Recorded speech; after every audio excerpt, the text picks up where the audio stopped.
A tribute was paid to the martyrs of the cowardly terrorist attack in Pahalgam at the Uttar Pradesh Congress Committee office, where 2 minutes of silence was observed to honor the departed souls.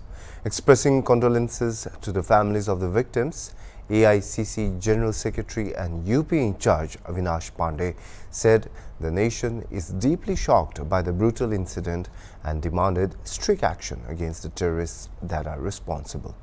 He called on the government to take firm measures to prevent such attacks in the future. Even after the abrogation of Article 370, such incidents continue to occur. The evident security lapses must be condemned, he stated, stressing that security agencies must remain vigilant, especially in such a sensitive region. Commenting on the high-level meeting scheduled in response to the attack, Pandey remarked that had such a meeting been convened earlier and necessary precautions been taken, the situation might have been prevented. Avinash Pandey है। पहलगाम में sir 26 लोगों को मार गिराया गया है, इसको आप कैसे देखते हैं? बहुत ही दुखद घटना है। जो मृतक हमारे सैलानी हैं उनके प्रति मैं अपनी संवेदना व्यक्त करता हूं, उनके परिवार के प्रति अपनी संवेदना व्यक्त करता हूं।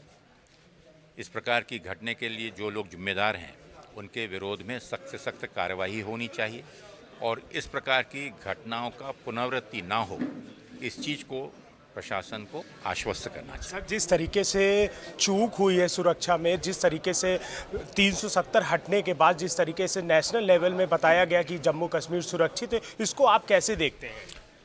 जिस प्रकार से अन्य जुमले हैं उसी प्रकार से ये भी एक जुमला था। 370 हटाने के बाद में कश्मीर में हर दूसरे दिन कोई न कोई घटनाएं हो ही रही थी और इस प्रकार से उसे नज़रअंदाज करना या सरकार की, वो हमारी बॉर्डर स्टेट है, पिछले 70 वर्षों से विवादास्पद है और इंटेलिजेंस एजेंसी को हमेशा चौकन्ने रहने की आवश्यकता है। अगर इंटेलिजेंस की चूक है तो ये भी निंदास्पद है।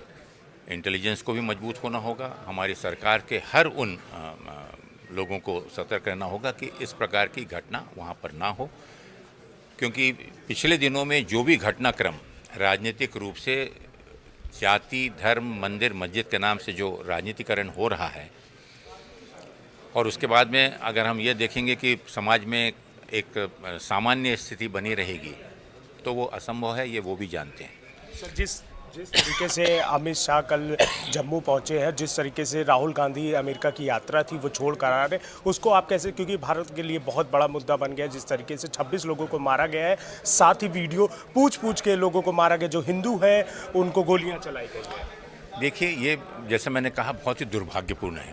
पूरे देश के लिए बहुत ही दुख की बात है। आज पूरे देश में एक गम का वातावरण है, लोगों में एक मातम छाया हुआ है और वो सिर्फ हिंदू जाति के नहीं लेकिन हर समुदाय का व्यक्ति इससे नाखुश है और इसके प्रति अपनी संवेदना व्यक्त करता है। इसको लेकर प्रधानमंत्री ने एक बड़ी बैठक बुलाई। अगर पहले बुला लेते और वहाँ की घटना के पहले जो सतर्क होना था अगर वो करते तो ज़्यादा बेहतर होता। ये थे हमारे साथ बातचीत करने के लिए अविनाश पांडे का साफ तौर पर कहना है ये बड़ी घटना है। इसको लेकर जिस तरीके से पीएम मोदी ने एक वहाँ पर बैठक बुलाई, अब देखना होगा आगे निर्णय लेने के बाद क्या आगे कार्रवाई होती है, देखने वाला विषय होगा। वीडियो जो है अनिल सैनी के साथ निहाल पांडे, हॉर्नबिल टीवी, लखनऊ।